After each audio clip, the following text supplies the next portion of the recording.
Hey, I'm Dan Fitzpatrick at StockMarketMentor.com on Wednesday, September 18th, and I want to get to gold and silver in just a second. This is the conspiracy theorist in me proving the conspiracy. But the S&P, the market just screamed today when the Fed took no action, and I want to go down to say a 5-minute chart. You can see what happened. Right about say 2 o'clock is when they announced that they were not going to be tapering at all. Now what I'm looking at here is just the intraday dynamics. Here's what you want to, at least for me, the way I've always looked at it, there are definitely scumbags on Wall Street.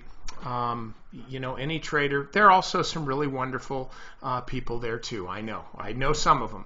But the thing is, they all just want to make money, and some of them are not really, too shy about maybe bending things a bit. And so whenever I see that there's a big announcement, whether it, the usual stuff that that happens during market hours, typically Fed stuff, the Fed decision, the meeting of the minutes of the Fed meeting, and this and that, Fed. All of that stuff is intraday. And so I always like to look at the intraday chart and see what happens here. So let's look at the spiders. Okay, you can see 205 is when we had the big spike. Now let's go down to the minute chart. Okay, really kind of zoom in here a bit. Okay, so this really started going when? Okay, 2 o'clock. There was nothing happening. And so then they announce, and then boom, immediately the S&P moves higher and starts screaming. Let's look at gold and silver. Okay, here's when the Fed really took off, the S&P really took off. And by the way, the other indexes as well. Okay, so they all took off right about the same time. But gold here, comes back here. We look back at 2 minutes earlier, and we see not only did this move higher, and you can say, oh, well, it was moving higher anyway. No, not so much. It was in a squeeze, little move here. But what I'm really interested in is this. 2 minutes before, let's look at silver, by the way. 2 minutes before here as well. Now, you might say, the volume really started screaming here too. I would say this. Back here at 158, look at the volume, 123,000 shares. Okay, 123,000 shares traded, whereby, by the way, the minute before, you had a whopping 17,000 shares traded. So basically, let's just say it was a pretty big increase. What does that translate in dollar terms? Over 15 million being put to work right here. 15 million bucks being put to work 2 minutes before the Fed announces that they're not going to do any tapering yet.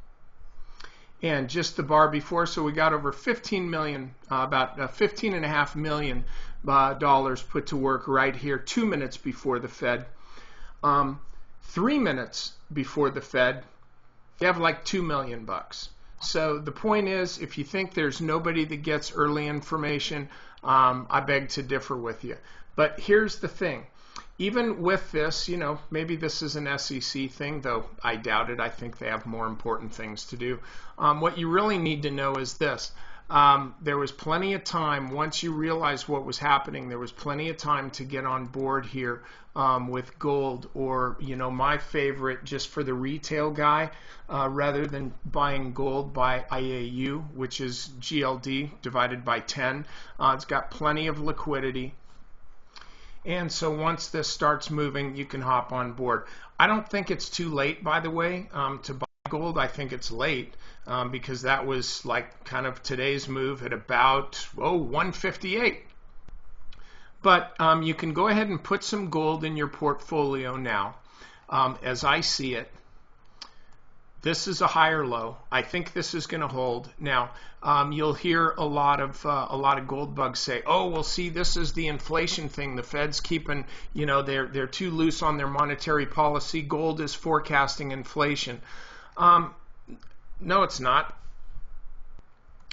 it's just moving higher. Don't attribute that to gold. Don't ask it to do something that it's really not doing.